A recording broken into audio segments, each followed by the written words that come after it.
सभी दर्शकों को मेरा नमस्कार। मैं ओंगो रिव्यू हिंदी चैनल में आपका स्वागत करता हूं। आज हम the Lord of the rings of power के पहले एपिसोड की कहानी को रिव्यू करने जा रहे हैं, तो मुस्कुराते रहिए और बने रहिए हमारे साथ। एपिसोड की शुरुआत में दिखाया जाता है कि कुछ एल्फ के बच्चे नदी के किनारे दौड़ रहे होते हैं। तभी हमें छोटी बच्ची गैलाड्रियल को दिखाया जाता है, जो एक कागज की नाव बनाकर नदी में बहा देती है और वो नाव तैरने लगती है, लेकिन वो बच्चे पत्थर मारकर उस नाव को डुबा देते हैं, जिस कारण गैलाड्रियल उनसे झगड़ने लगती है। तभी उसका भाई वहां जाता है, जो उसको समझाते हुए कहता है, क्या तुम्हें पता है आखिर क्यों पानी में पत्थर डूब जाता है और नाव तैरती है? क्योंकि पत्थर को सिर्फ गहरे पानी का अंधकार दिखाई देता है, लेकिन नाव को उम्मीद से भरे आसमान का उजाला दिखाई देता है, जो हमेशा उसको आगे बढ़ने के लिए प्रोत्साहित करता है। पर गैलाड्रियल अपने भाई से सवाल पूछते हुए कहती है कि कभी कभी लहरों की चमक और आसमान की रोशनी बिल्कुल एक जैसी लगती है, जिसके जवाब में उसका भाई उसके कान में कुछ कहता है जो हमें अभी बताया नहीं जाता है। तभी हमें बताया जाता है कि एल्बस अच्छाई की रोशनी के साथ शांति से अपनी जिंदगी बिता रहे थे, लेकिन शैतान मॉर्गोथ ने उन्हें तबाह करना शुरू कर दिया, जिसके विरोध में एल्बस की सेना ने मॉर्गोथ के खिलाफ जंग का ऐलान कर दिया। आगे हमें बताया जाता है कि एल्बस ने अपना राज्य वेलिनोर छोड़ दिया और एक दूसरी रियासत में जा बसे, जो कि अनगिनत खतरों और विचित्र जीवों से भरी हुई थी,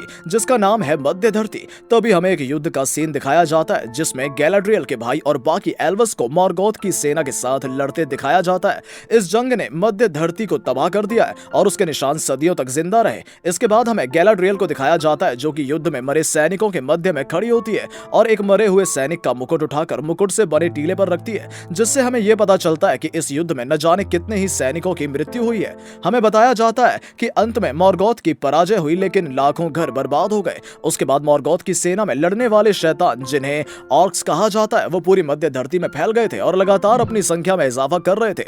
और ऑर्क्स की मदद कर रहा था सौरॉन, जो कि एक क्रूर और मायावी जादूगर के साथ साथ मॉर्गोथ का सबसे बड़ा शागिर्द भी था। गैलाड्रियल के भाई ने सौरॉन को मारने की कसम खाई थी, लेकिन सौरॉन ने उसे मार दिया और उसके शरीर पर एक निशान बना दिया। उस निशान का मतलब एल्बस भी नहीं समझ सके। इसके बाद गैलाड्रियल ने अपने भाई की कसम को पूरा करने की प्रतिज्ञा ली। गैलाड्रियल और उसके साथी निकल पड़े सौरॉन की खोज में। साल दर साल बीत गए, काफी सदियां बीत गई, लेकिन उन्हें सौरॉन का नामो निशान नहीं मिला। अब हम उत्तर ऊसर भूमि फोरोटवेथ को देखते हैं, जहां गैलाड्रियल और उसके साथी एक बर्फ के पहाड़ की चढ़ाई करते हैं। थॉन्डिर गैलाड्रियल से कहता है कि इस सेना की टुकड़ी ने दुनिया के हर कोने में आपका साथ दिया है, लेकिन ऑक्स हमें कहीं नहीं मिले। क्या यह संभव नहीं कि दूसरे लोग सही कर रहे हो और हमारा दुश्मन मारा जा चुका हो? वो कहता है कि हमें यहाँ से वापस चलना चाहिए, पर गैलाड्रियल उसकी बात को नहीं मानती और सफर में आगे बढ़ने लगती है। तूफान में चलते हुए गैलाड्रियल और उसके साथी एक जगह पहुंच जाते हैं, जहां ऑक्स मॉर्गोथ की पराजय के बाद एकत्रित हुए थे।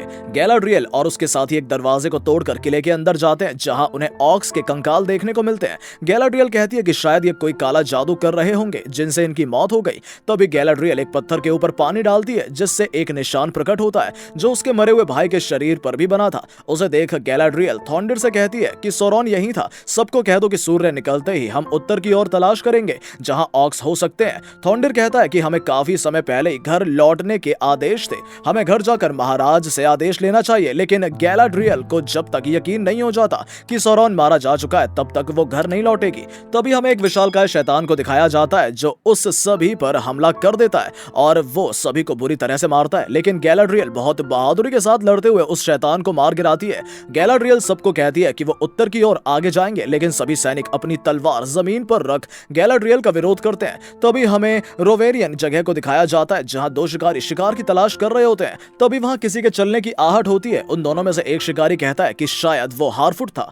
तभी हम एक हारफुट को देखते हैं, जिसका नाम सडॉक है। वो कहता है कि रास्ता बिल्कुल साफ है और हारफुट का पूरा कबीला झाड़ियों, पत्तियों और पेड़ों से बने घरों में से निकलता है। तभी वहां हम एक औरत को देखते हैं, जो नौरी नाम पुकार रही होती है। सडॉक अपनी किताब निकाल उसमें कुछ देखता है और कहता है कि वो मामूली शिकारी होंगे जो अपना रास्ता भूल गए होंगे। तभी हमें नौरी के माता पिता को दिखाया जाता है, जिनको नौरी और बच्चों की बहुत चिंता है। हारफुट ने कुछ नियम बना रखे हैं, जिनके मुताबिक वो अपनी जिंदगी जीते हैं, लेकिन नौरी इन नियमों को नहीं मानती और अपने मुताबिक आजादी से जिंदगी जीती है। नौरी अपने दोस्त पॉपी और कुछ बच्चों के साथ बाग में घूमने आई थी, जहां वो खूब मजे करते हैं, लेकिन तभी वहां पर उसे किसी भेड़िए के होने का एहसास होता है और वो सभी बच्चों को वहां से सुरक्षित घर वापस ले जाती है। इसके बाद हमें राजदूत एलरॉन्ड को दिखाया जाता है, जो कि कुछ पढ़ रहा होता है। उन्हें बताया जाता है कि वो परिषद के अगले सत्र में शामिल नहीं हो सकते, क्योंकि उसमें बस एल्फ सामंत ही शामिल हो सकते हैं। आगे उसे बताया जाता है कि उसकी दोस्त गैलाड्रियल वापस लौट आई है, जिसे सुन वो बहुत खुश होता है। हमें लिंडन एल्वस राजपथ की राजधानी को दिखाया जाता है जहां गैलाड्रियल और एलरॉन्ड को बड़े प्रेम के साथ मिलते दिखाया जाता है।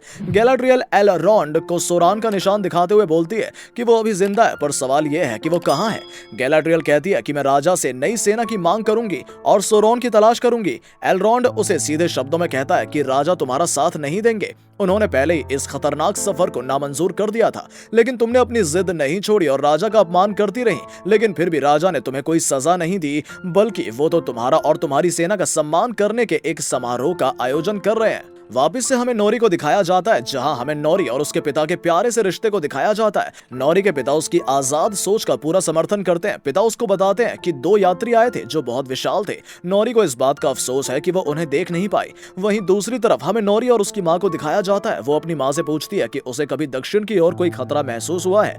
नोरी अपनी माँ से कहती है कि उसे यहाँ से बाहर जाना है, पूरी दुनिया घूमनी है, पर उसकी माँ इस बात से बिल्कुल भी नाखुश होती है। वो कहती है कि एल्फ जंगलों की रक्षा करते हैं, बौनों की खदानें हैं, मनुष्य खेती करते हैं, यहाँ तक कि पेड़ को भी अपनी जड़ों से जुड़ी मिट्टी की फिक्र रहती है, मगर हम सारी परेशानियों से आजाद हैं। हम एक बहते हुए सागर की एक छोटी सी लहर है, हम एक साथ हैं, इसीलिए सुरक्षित है, यही जीवन की डोर है। नोरी अपनी माँ की बात सुनती है और जाते जाते एक फल उसके पास रख देती है। उसकी माँ उसे देख मुस्कुराती है। आगे हमें एल्वस के सम्मान का समारोह दिखाया जाता है, जहाँ राजा गैलाड्रियल और उसकी सेना को एक एक करके सम्मानित करते हैं। गैलाड्रियल उदास होती है, लेकिन राजा द्वारा दिया सम्मान स्वीकार करती है। राजा कहता है कि सम्मान के तौर पर इन्हें ग्रे हेवेंस ले जाया जाएगा और वहां के समुद्री रास्ते इन्हें वेलिनोर ले जाएंगे। वहीं सब बहुत खुश होते हैं और लेकिन गैलाड्रियल दुखी होती है। गैलाड्रियल अपने भाई के स्मारक के पास खड़ी होती है, तभी वहां एलरॉन्ड आता है। गैलाड्रियल उससे कहती है कि वो राजा का दिया हुआ सम्मान ठुकराती है और वो सोरोन को ढूंढने उत्तर की तरफ जाएगी,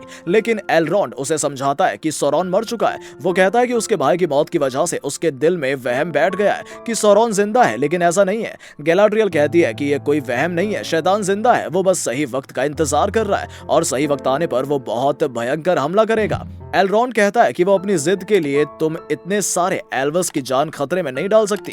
इससे पहले ये सम्मान किसी ने भी नहीं ठुकराया है, तुम्हें भी इसे नहीं ठुकराना चाहिए। अंत में एलरॉन्ड गैलाड्रियल से वादा करता है कि अगर उसे भनक भी पड़ी कि सोरोन जिंदा है तो वो उसे खत्म किए बिना नहीं रुकेगा। गैलाड्रियल उसकी बात मान जाती है। अब हमें दक्षिण में मनुष्यों की भूमि दिखाई जाती है। कुछ मनुष्यों को दिखाया जाता है जो कि एक तीर कमान लिए शख्स को देख रहे होते हैं। वो शख्स अपने चेहरे से कपड़ा हटाता है तो पता चलता है कि वो एक एल्फ है जिसका नाम अरोंडिर है, जो हर 2 हफ्ते में मनुष्यों से पूछताछ करने आता है, जिसे देख कोई भी खुश नहीं होता है। एक बूढ़ा आदमी अरोनिडर को बताता है कि यहाँ कुछ खास घटनाएं नहीं हुई हैं, बस छोटे मोटे झगड़े हुए हैं। तभी हम एक खूबसूरत महिला जिसका नाम ब्रॉनविन है उसको उस जगह से उठकर जाते हुए देखते हैं। अरोनिडर उसकी तरफ देख रहा होता है। वो बूढ़ा आदमी लगातार उससे बातें करता है और उसे सिपाही कहकर पुकारता है। अरोनिडर लगातार उससे पूछताछ करता है, जिसे सुन एक लड़का खड़ा होकर चिल्लाते हुए कहता है कि शैतानों का साथ देने वाले हमारे पूर्वजों को मरे हुए 1000 साल बीत चुके हैं, तुम कब तक उनके किए की सजा हमें देते रहोगे। अरोंडिर कहता है कि अतीत कभी साथ नहीं छोड़ता, मरते दम तक साथ रहता है। वो लड़का चिल्लाते हुए कहता है कि एक दिन हमारा सच्चा राजा आएगा और हमें तुम जैसे बदजातों से छुटकारा दिलाएगा। वो बूढ़ा आदमी उस लड़के को मारने वाला होता है, लेकिन अरोंडिर उसका हाथ पकड़ लेता है। अरोंडिर वहां से चला जाता है और ब्रॉनविन से बातें करता है। वो लड़की उसे अल्फरीन के बीज देती है, जिसे देख अरोंडिर खुश हो जाता है। दोनों में कुछ बातें होती हैं जिनमें हमें पता चलता है कि वो एक दूसरे को पसंद करते हैं। दोनों बातें कर ही रहे होते हैं कि तभी वहां पर वो बूढ़ा आदमी आ जाता है, जिसे देख दोनों अपने अपने रास्ते चल पड़ते हैं।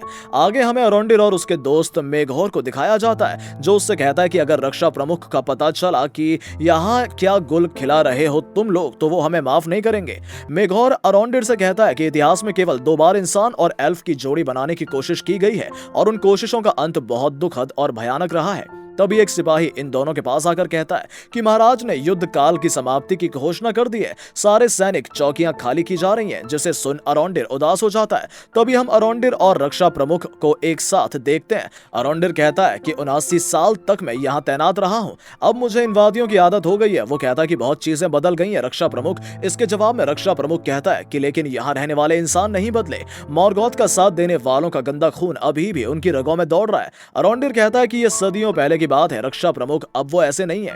रक्षा प्रमुख कहता है कि 79 सालों से तुम इन इंसानों पर नजर रखते आए हो, उनके पूर्वजों के कर्मों की वजह से नहीं बल्कि उनके अपने कर्मों की वजह से, और शुक्र मनाओ कि तुम्हें इन्हें वापस नहीं देखना पड़ेगा। तभी हमें ब्रॉनविन को उसके बेटे थियो के साथ दिखाया जाता है। तभी अरोंडिर ब्रॉनविन से मिलने आता है, जिसे देख थियो बिल्कुल भी खुश नहीं होता। ब्रॉनविन अरोंडिर से आखिरी बार मिलने जाती है क्योंकि वो यहाँ से जाने वाला है। तभी वहां एक आदमी अपनी गाय को लाता है जो कि बीमार होती है। तभी वहां अरोंडिर आता है और गाय का दूध निकालता है जो कि पूरा काला निकलता है। वो आदमी बताता है कि गाय चरने के लिए पूर्व की ओर हार्डन चली गई थी।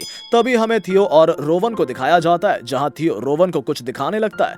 थियो एक टूटी हुई तलवार का आधा हिस्सा निकालता है जिस पर सोरोन का निशान बना होता है। वहीं हमें दूसरी तरफ दिखाया जाता है कि समुद्र के रास्ते एल्वस वेलिनोर की तरफ निकल चुके हैं। तभी हमें राजा और एलरॉन्ड को बातें करते दिखाया जाता है, जो कि गैलाड्रियल के बारे में बातें करते हैं। राजा एलरॉन्ड से कहता है कि गैलाड्रियल की चिंता करना छोड़ दो, और वो उसकी मुलाकात शिल्पकार कैलेम्ब्रिब्रोर से करवाता है। और उसके बाद हमें सडॉक को दिखाया जाता है, जो आसमान में देखकर कहता है कि कोई मुसीबत आने वाली है। तो अभी वहां पर नौरी आ जाती है, लेकिन सडॉक नाराज होकर वहां से जाने लगता है और जाते हुए कहता है कि आसमान में अजीब सी हलचल है। फिर अरोंडिर और ब्रॉनविन हार्डर की तरफ जाते दिखाई देते हैं। अरोंडिर कहता है कि हार्डन में ऐसे कई लोग हैं जिन्हें मॉर्गोथ की वफादारी के लिए जाना जाता है, जिसे सुन ब्रॉनविन उससे नाराज हो जाती है क्योंकि उसका जन्म हार्डन में ही हुआ था और उसके काफी सारे दोस्त यहीं रहते हैं। तो अभी हम पूरे हार्डन को जलता हुआ दिखाया जाता है। किसी ने पूरे हार्डन को तबाह कर दिया था। समुद्र के रास्ते गैलाड्रियल और उसके साथी वेलिनोर पहुंचने वाले होते हैं। वहां की रोशनी को देखकर सबकी निगाहें उस पर टिक जाती हैं।